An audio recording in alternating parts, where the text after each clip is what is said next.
Salam Pancasila, peci merah.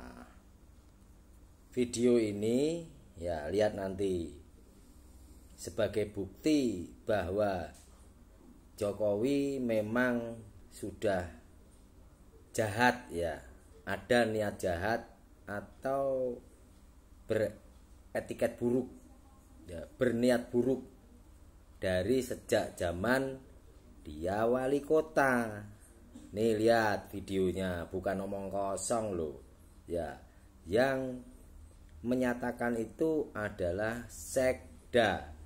Sekda itu yang mengurusi segala hal dalam pemerintahan daerah, yang mana kepala daerahnya Jokowi. Ya lihat sendiri, jangan dibilang cuman menghujat gitu, oke? Selama Jokowi memimpin, dan mungkin saya paling banyak tahu karena ruangan saya dengan wali kota itu cuma bersebelahan. Jokowi itu kalau memimpin itu arogan, jadi tidak semacam kayak di TV-TV kalau pakai baju kayak gitu, itu tiap hari dia tuh pakai dasinan, pakai jas-jasan. Dan tidak mau mengakui keberhasilan staf itu, tidak mau. Jadi menganggap bahwa yang berhasil dia, tapi kalau salah staf gitu. Itu yang terjadi, yang saya tahu itulah. Saya pikir data tambahan, data kurang, itulah yang saya tahu.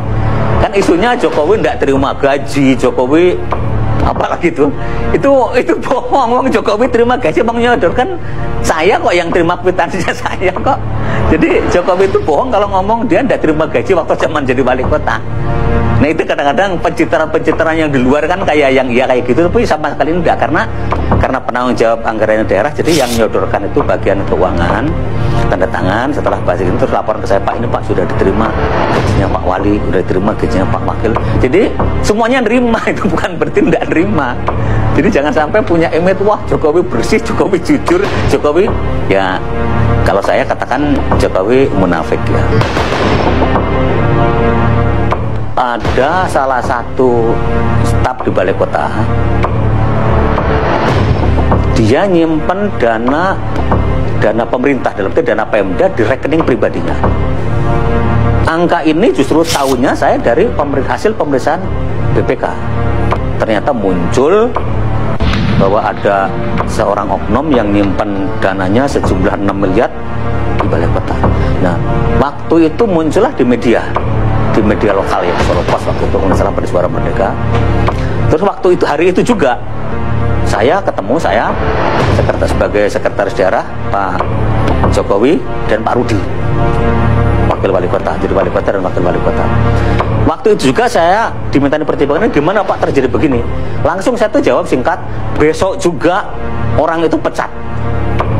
Sebab kalau tidak dipecat orang itu, saya dianggap itu atas perintah saya sebagai ketua tim anggaran.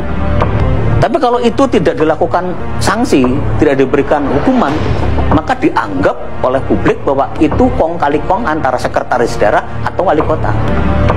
Saya waktu itu perintahkan pecat, tapi nyatanya tidak dipecat sampai sekarang, cuma digeser. Sehingga saya itu juga ngomong waktu, kalau memang ini tidak dilakukan, tidak diberikan hukuman, itu berarti ini atas izin Anda. Karena saya sebagai penanggung jawab anggarannya, saya merasa didolimi sama anak buah yang kayak gitu.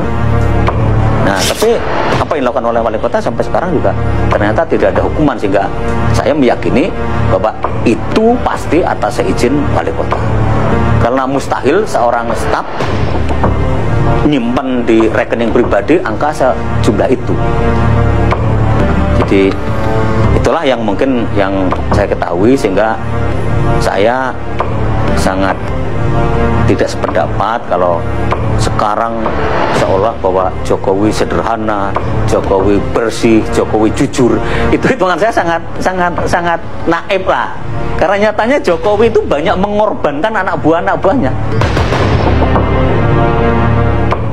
Inilah laporan hasil pemeriksaan Badan Pemeriksa Keuangan atau BPK atas anggaran pendapatan dan belanja daerah Surakarta di masa Wali Kota Joko Widodo. Dalam laporan keuangan Kota Solo tahun anggaran 2005, terdapat lebih dari 12 pos anggaran yang dinilai BPK berpotensi merugikan daerah. Salah satu yang mencolok adalah pengadaan aset senilai 3 miliar rupiah. Joko Widodo disebut menerabas aturan. BPK menilai bekas wali kota Surakarta itu tak cermat dalam menjalankan dan mengawasi praktek pengelolaan keuangan daerah. Informasi dan laporan keuangan yang dibuat Joko Widodo pun dinilai keliru dan menyesatkan. Selain pengadaan aset 3 miliar rupiah ini, BPK juga mendapatkan adanya pajak reklame yang tak setor ke kas daerah. Penggelapan belanja tidak terduga dan jatah untuk ormas.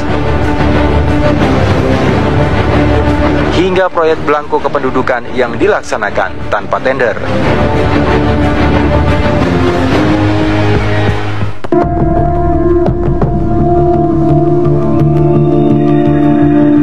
Tidak berbeda dengan hasil pemeriksaan tahun 2005, BPK pun kembali menemukan masalah pada kas daerah Solo tahun 2006. Lagi-lagi, Joko Widodo dinilai menerabas sejumlah aturan hingga berpotensi merugikan keuangan daerah.